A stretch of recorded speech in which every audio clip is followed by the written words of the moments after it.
जय श्री राम। अब श्री रामचंद्र जी राजा दशरथ से आज्ञा मांगकर वन की ओर जाने को उत्साहित हैं। आगे की कथा सुनिए। मुख सुखाई लोचन स्रवहि, शोकुन हृदय समाय, मनहु करनु रस कटकई, उतरी अवध बजाय। सबके मुख सूखने लगे, आँखों में आंसू बहने लगे, दुख हृदय में नहीं समाता, मानो करुणा की सेना अयोध्या में डंका बजाकर उतरी हो। मिले ही माझ विधि बात बेगारी, जहाँ तहाँ देहि कै कही गारी। एहि पापिनी बूझी का परेऊ, छाई भवन पर पावक धरेऊ। बात बनाकर विधाता ने बिगाड़ दी। जहाँ तहाँ कैकेयी को लोग गाली देने लगे कि इस पापिन को क्या सूझी जो इसने छाए हुए घर पर आग लगा रखी है।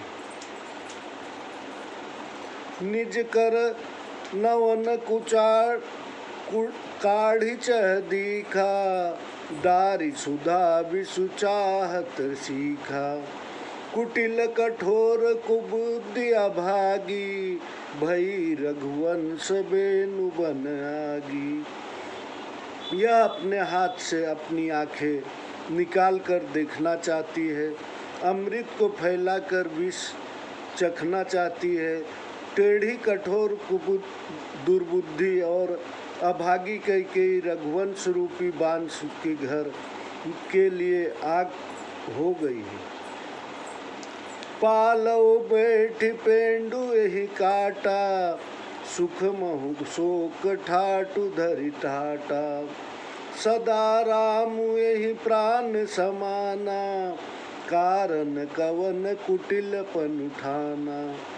पत्ते पर बैठकर इसने पेड़ को काट डाला, सुख में दुख का ठाट रच दिया। इसे रामचंद्र जी सदैव प्राणों के समान प्यारे थे। अब इसने किस कारण से यह कुटिलता ठान ली। सत्य कहीं कभी नारी सुभाऊ, सब सिद्धि अगहु अगाध दुराऊ। निज प्रतिबिंब बरकु गही जाई, जानी न जाई नारी गति भाई। कवि सत्य कहते हैं कि स्त्री का स्वभाव सब प्रकार से दुर्गम, अथाह और गुप्त होता है।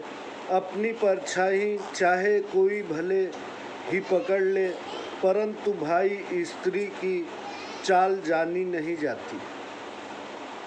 काहन पावक उजारि सख, कान समुद्र समाय। कान करे अबला प्रबल, कहे जग कालु न खाए। अग्नि क्या नहीं जला सकती, समुद्र में क्या नहीं समा सकता, अबला कहने वाली प्रबल स्त्री क्या नहीं कर सकती।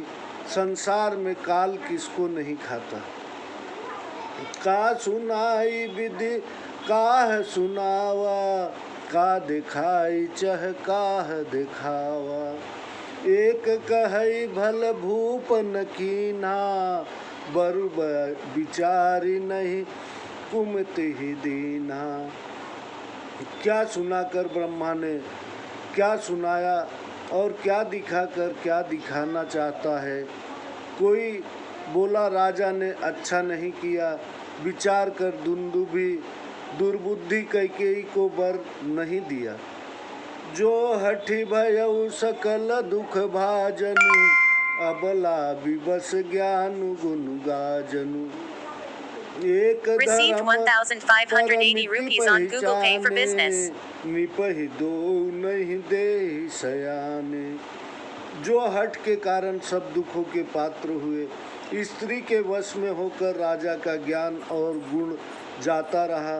जो धर्म की मर्यादा जानते हैं, वे चतुर लोग राजा को दोष नहीं देते। सबिद धिचि हरिचंद कहानी एक एक सन कहीं बखानी। एक भरत कर सम्मत कहीं, एक उदास भाई सुनि रहीं।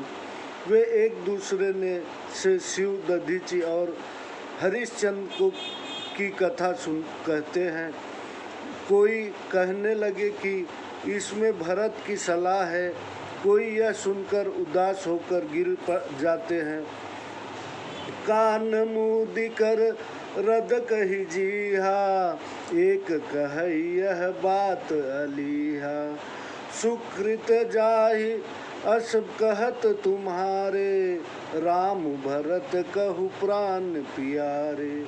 कोई कथा से कान मूंद कर और दांतों से जीभ दबाकर कहते हैं कि यह बात झूठ है। ऐसा कहने ही से तुम्हारे सत्कर्म नष्ट हो जाएंगे। रामचंद्र जी तो भरत को प्राणों से भी प्यारे हैं। चंदु चबय बरु अनल कन, सुधा होई विषतूल। सपने हूँ कबहु न करहि कछु, भरतु राम प्रतिकूल। चंद्रमा से चाहे आग की चिंगारियाँ गिरने लगे, अमृत चाहे विष के समान हो जाए, परंतु भरत जी रामचंद्र जी के विरुद्ध सपने में भी नहीं करेंगे। एक विधात ही दूषण देही, सुधा दिखाई दीन विषु के जेहू। खर बरु नगर सोचु सब काहू, दुसह दाहूर मिटाऊ छाऊ। कोई विधाता को दोष देने लगे कि उसने अमृत दिखाकर विष दे दिया। नगर भर में खलबली मच गई, सबको सोच हुआ, हृदय में दुख जलन होने लगी और उत्साह भंग हो गया। विप्रवधु कुलमान्य जठेरी, जे प्रिय परम कैकई केरी। लगी देन सिखुशीलु सराही, वचन बान सम लागहि ताही। ब्राह्मण स्त्रियां कुल में भाग्य बड़ी बूढ़ी स्त्रियां और जो कैकेयी को बहुत प्यारी थी, वे उसके स्वभाव की बड़ाई करके उसे समझाने लगी, परंतु उनके वचन उसको बाढ़ के समान लगते हैं। भरतु न मोहि प्रिय राम समाना, सदा कहूँ यहु सब जगु जाना। करहु राम पर सहज सनेहू, कहीं अपराध आजु बन देहू। वे कहती है तुम सदा यही कहा करती थी कि मुझे राम के समान भरत भी प्यारे नहीं है। यह सब संसार जानता है। राम जी पर तो स्नेह करती हो, फिर आज उन्हें किस अपराध से बंद देती हो। कबहु न कियहु सवति आरेसु, प्रीति प्रतीति जान सब देसु। कौशल्या अब काह बिगारा, तुम जेहि लागी वज्रपुर पारा। तुमने कभी सौतिया डाह नहीं किया। परस्पर प्रेम व विश्वास को सारा देश जानता है। अब कौशल्या ने क्या बिगाड़ की, उसके कारण तुमने सारे नगर पर वज्र गिरा दिया। सिय किय पिय संगु परिहरि, लखनु की रहहि धाम। राजू की भुजब भरतपुर, निपु की जई है बिनु राम। क्या सीता जी पति का साथ छोड़ सकेगी? क्या लक्ष्मण जी घर में रह सकेंगे? क्या भरत जी अयोध्यापुरी का राज्य करेंगे? और क्या राजा बिना राम के जी सकेंगे? अस विचार उर काढ़ऊ कोहू, शोक कलंक कोटि जनि होहू। भरत ही अवश्य देहु जुबराजू, कानन काह राम कर काजू। ऐसा विचार कर हृदय में क्रोध को दूर करो और शोक व कलंक को ढेरी मत बनाओ। भरत जी को अवश्य युवराज बनाओ, परंतु रामचंद्र जी को वन में क्यों, क्या काम है? नाहिन राम राज के भूखे, धर्म धुरीन विषय सुरूखे। गुरु गृह बसहु राम तज गेहूँ, निपसन असबरु दूसर लेहूँ। रामचंद्र जी राज्य के भूखे नहीं हैं, वे धर्म धुरंधर और सांसारिक सुखों से उदासीन हैं। इस पर भी तुम्हारा शोक दूर न हो तो घर छोड़कर राम गुरु के घर से वास करें। यह दूसरा वर राजा ने से मांग लो। राम सरिस सुत कानन जोगू, काह कहीं सुनी तुम कहूँ लेगू। जो नहीं लगी हूँ कहे हमारे, नहीं लागही कछु हाथ तुम्हारे। क्या राम सरी के पुत्र बन के योग्य हैं? यह सुनकर लोग तुमको क्या क्या कहेंगे? हमारा कहा नहीं मानोगी तो कुछ भी तुम्हारे हाथ न लगेगा। जो परिहासी कीन कछु होई, तो कही प्रगट जनाओ सोई। उठहु बेगी सोई करहु पाई, जही विधि सो कुकलंक नसाई। यदि इस समय तुमने कुछ हंसी की हो तो उसे प्रकट कह दो। अब जल्दी उठो और वही उपाय करो जिससे सबका दुख और तुम्हारा कलंक दूर हो जाए। जेहि भांति सो कुसंग कलंक जाई, उपाय करि कुल पालहि। हठि फेरु राम ही जात बन जानी, बात दूसर चालहि। जिमि भानु बिनु दिनु प्राण बिनु, तनु चंद बिनु जिमि जामिनी। तिमि अवध तुलसीदास प्रभु बिनु, समझि दो जिय भामनी। जिस भांति दुख और कलंक दूर हो उपाय करके कुल की रक्षा करो और हट करके रामचंद्र जी को वन में जाने से लौटा लो। दूसरी बात मत चलाओ, जैसे सूर्य के बिना दिन, प्राण के बिना शरीर और चंद्रमा के बिना रात होती है। तुलसीदास कहते हैं कि इसी प्रकार प्रभु रामचंद्र जी के बिना अयोध्या शून्य हो जाएगी। हे रानी, तुम अपने जी में निश्चय जानो। सखिन सिखावनु दीन, सुनत मधुर परिणाम हित। ते कछु कानन कीन, कुटिल प्रबोध कुंवरी।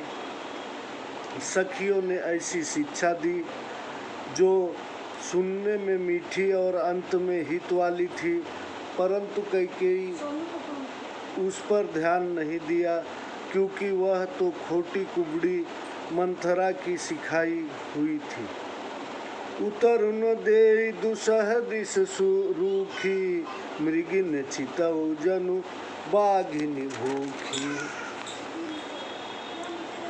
व्याधि असाधि जानि तिन, त्यागी चली कहत मन मति मंद भागी। कैकेयी कुछ उत्तर नहीं देती, दुसह क्रोध से रुखी हुई हो गई। ऐसे देख रही है मानो भूखी सिंघनी हिरनियों को देखती है। तब सखियों ने रोग असाध्य जानकर छोड़ दिया और वे उसे मंद बुद्धि अभागिन कहती हुई चल दी। राजु करत यह दिए बगोई, कीन सियस जस करई न सो कोई। यही विधि बिल पही पुर नर नारी देहि कुचालिहि कोटिक गारी। इस देव की मारी कैकेयी के राज्य करते हुए ऐसा किया जैसा कोई न करेगा। इस भांति अयोध्या के सब स्त्री पुरुष विलाप करने लगे और कुचालिनी को करोड़ों गालियां देने लगे। जरहि विषम जर लेहि उसासा, कवनि राम बिनु जीवन आशा। विपुल वियोग प्रजा कुलानी, जनु जल चरगन सुखत पानी। विषम ज्वर से वे सब जलने और लंबी सांस लेने लगे और बोले कि रामचंद्र जी के बिना जीने की कौन आशा है। भारी विक्षोभ से प्रजा घबरा उठी, मानो जल सूखने से जलचर घबरा उठे हो। अति विषाद बस लोग लुगाई, गए मातु पहि राम गोसाई। मुख प्रसन्न चित चौगुन चाऊ, मिटा सोच जनि राखे उराऊ। अयोध्यापुरी के सब ही नर नारी महादुखी हो गए और स्वामी राम जी की माता कौशल्या के पास गए। उनका मुख प्रसन्न था, मन में चौगुना भाव था। राजा रोक न ले यह सोच भी मिट गया। जय श्री राम। अगली कथा अगले एपिसोड में, और वो सब्सक्राइब कीजिए और बेल आइकन की बटन दबाइए। कमेंट में जय श्री राम लिखिए। आप कथा सुनिए। बालकांड कथा में बालकांड कथा सुना चुका हूँ। वो आप मेरे YouTube 494 पे जाके राजेश दुबे डाल के आप देख सकते हैं। जय श्री राम।